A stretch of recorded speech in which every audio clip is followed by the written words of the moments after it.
सलाम नमस्ते दोस्तों, मैं अख्तर खान एक बार फिर आपके सामने। फिलहाल अभी जिसकी चर्चा जो सबसे ज्यादा चल रही है उसके बारे में बात करते हैं। हाँ, उसके पहले मैं आपको बता दूं कि गोदी मीडिया, जी हाँ, हमारी गोदी मीडिया के रूबी का एंकर जो हैं, रूबी का अंजना, सुधीर, अमन, अमीश, ये सब के सब बौखलाए हुए हैं और सब के सब गुस्से में भी हैं। सब के सब एक ही सवाल पूछ रहे हैं कि भैया गोदी में अब जगह कहाँ बची जो आप अब एनडीटीवी को भी लेके आ रहे हो। वो पूछ रहे हैं कि आखिर इसमें हमसे ऐसी क्या गलती हो गई, हमने हमारी गुलामी में, हमारी जी उजीरी में आखिर ऐसी कहाँ गलती कर दी हमने कि आप एक 0 टीआरपी वाले एंकर रवीश कुमार के एनडीटीवी को जरूरत पड़ गई गोदी में बिठाने की। सबके सब बड़े बौखलाए हुए हैं, लेकिन ये तो खैर सरकार की बात है और सरकार के कॉरपोरेट की बात है, तो वो सरकार ही जाने। हम बात कर रहे थे एनडीटीवी के बिकने की, जो इन दोनों में सबसे ज्यादा चर्चा में बना हुआ है। जिसको खबरों के बारे में जानकारी है वो भी, जिसको खबरों के बारे में जानकारी है नहीं वो भी एनडीटीवी के बारे में चर्चा कर रहा है कि एनडीटीवी बिक गया।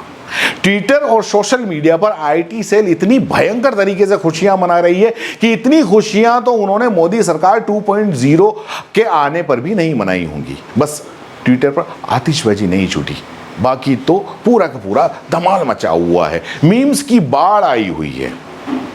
क्योंकि आज की तारीख में सिर्फ और सिर्फ एक एनडीटीवी ऐसा चैनल था जहां पर सरकार की नीतियों के खिलाफ खबरें बताई जाती थी, जहां पर सरकार से कुछ सवाल किए जाते थे, सत्ता से सवाल किए जाते थे। बाकी सब क्या कर रहे हैं, किस तरह से तलवे चाट रहे हैं, यह आपको बताने की जरूरत नहीं।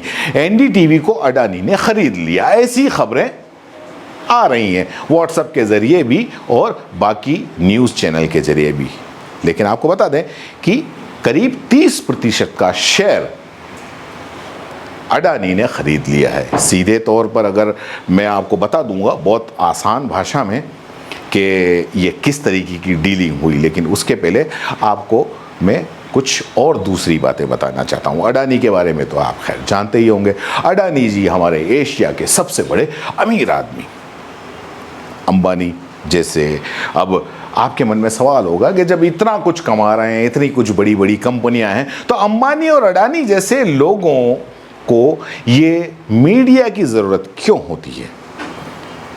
क्योंकि मीडिया में इतना पैसा तो होता नहीं और कहीं ना कहीं मीडिया का कोई भी चैनल हो, आगे पीछे घाटे का ही सौदा होता है, घाटे का ही सौदा होता है, फायदा इसमें होता नहीं। तो फिर आखिर ऐसी क्या जरूरत पड़ती है कि अंबानी अडानी जैसे लोग ये मीडिया चैनल खरीद लेते हैं? तो आपको मैं बता दूं कि मीडिया से सरकारें कंट्रोल होती हैं और ये जो बड़े बड़े कॉरपोरेट, ये बड़े बड़े व्यापारी जो लोग हैं, ये सरकार को कंट्रोल करना चाहते हैं और मीडिया एक तरीके से सरकार को कंट्रोल करने का हथियार होती है। और इसीलिए मीडिया इन कॉरपोरेट के लोगों को की ज़रूरत है, इनको चाहिए ही चाहिए हर कीमत पर। जैसे कि न्यूज़ 18 नेटवर्क अंबानी साहब का है, CNBC और टाइम्स और जाने कौन कौन से जितने भी आप ये बड़े बड़े न्यूज़ चैनल देखते हो, वो कहीं ना कहीं किसी न किसी कॉरपोरेट हाउस से जुड़े हुए हैं और उनके कंट्रोल में हैं।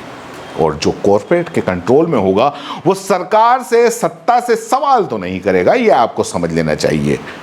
बस एक एनडीटीवी ऐसा था जो प्रत्यक्ष या अप्रत्यक्ष रूप से, वैध या अवैध, मर्जी से या जबरदस्ती से अब कॉरपोरेट के हाथों में जाने की तैयारी में है। उस कॉरपोरेट के हाथों में जिसका अपने साहब से बहुत ज्यादा मधुर संबंध है, अडानी ग्रुप।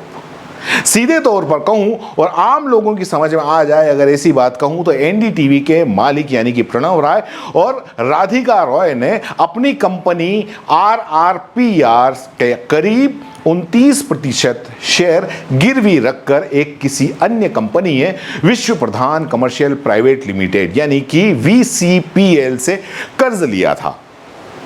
कर्ज 10 साल के लिए लिया था और उस कर्ज के एवज में एनडीटीवी के 29% के शेयर गिरवे रखे थे और साथ साथ ये भी था कि अगर 10 साल में ये कर्ज नहीं चुकाया जाए, करीब 400 करोड़ रुपए का कर्ज था, बड़ी मोटी रकम थी, अगर वो नहीं चुकाया गया तो लिक्विडिटी में ये शेयर बदल सकते हैं, यानी कि उसको बेच के पैसा वो बना सकते हैं। अब उस कंपनी को ही अडानी ने खरीद लिया।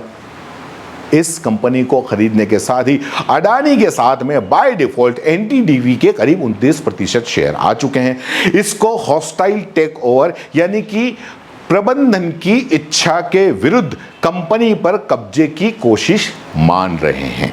यह टेक्निकली है, लेकिन लीगली अगर कहें तो लीगली अडानी ने ये शेयर खरीद लिए हैं। एनडीटीवी के संस्थापक प्रणव राय और राधिका रॉय ने साफ किया है कि ये उनसे पूछे बगैर हुआ है या उनकी जानकारी में नहीं थी। ये सारी बातें अब उनसे पूछे बगैर हुआ है या उनकी जानकारी में नहीं थी, ये मेरी समझ के बाहर है और हर किसी की समझ के बाहर होगा। ऐसा हो नहीं सकता कि उनकी जानकारी में नहीं हो। खैर, ये बड़े बड़े कॉरपोरेट और बड़े बड़े मीडिया हाउस की बात है, आम लोगों का इसमें कहीं कोई बहुत ज़्यादा रोल रहता नहीं है। बहरहाल, आपको एक स्वतंत्र मीडिया जो बेबाक सवाल कर सकता था, जो सत्ता की गोदी में बैठा, अब नजर आएगा। अब अपन बात कर लेते हैं रविश कुमार की, क्योंकि एनडीटीवी का पूरक रविश कुमार ही बने हुए हैं। रविश कुमार के नाम से एनडीटीवी एक तरीके से जाना जाता है और सारे मीम्स और जो ट्विटर पर और सोशल मीडिया पर जो जश्न मनाया जा रहा है वो इसी बात का मनाया जा रहा है कि रविश कुमार अब नौकरी छोड़ देंगे या अब रविश कुमार क्या करेंगे, घर बैठ जाएंगे वगैरह वगैरह। तो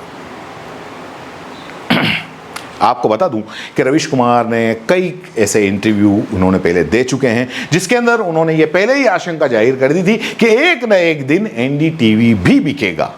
रविश कुमार बिकेगा कि नहीं बिकेगा ये एक अलग बात है, लेकिन एनडीटीवी बिकेगा ये उन्हें पहले से, आज से नहीं, करीब 2, 4, 5 साल पहले से बाकी थी। अब आईटी सेल वाले खुशियां मना रहे हैं और उनके आकाओं से अब कोई सवाल नहीं पूछेगा, उनको इस बात की खुशी है। अब सत्ता की आंखों में आंखें डालकर कोई बिना डरे सत्ता से या सत्ता में बैठे बड़े बड़े कुर्सी वालों से कोई सवाल करने की हिम्मत नहीं करेगा, क्योंकि गोदी में बैठे हुए लोग, गोदी में बैठे हुए जो एंकर हैं वो क्या कर रहे हैं वो आपको बहुत अच्छी तरीके से पता है। रविश कुमार के जो नौकरी छोड़ने की अफवाहें हैं या नौकरी छोड़ने की बात है या नौकरी छोड़ने के मीम्स हैं वो आम हैं। रविश कुमार क्या करेंगे ये रविश कुमार ने ट्विटर पर ही जवाब दे दिया है, आप भी पढ़ सकते हैं। खूब मीम्स शेयर किए जा रहे हैं। ट्विटर पर रविश कुमार ने बता दिया है कि फिलहाल अभी मेरा नौकरी छोड़ने का कोई इरादा नहीं है, और ये पूरा के पूरा आप रविश कुमार की उन्हीं की स्टाइल में आप पढ़ सकते हो। तो ये थी पूरी की पूरी स्टोरी एक एनडीटीवी के बिकने की।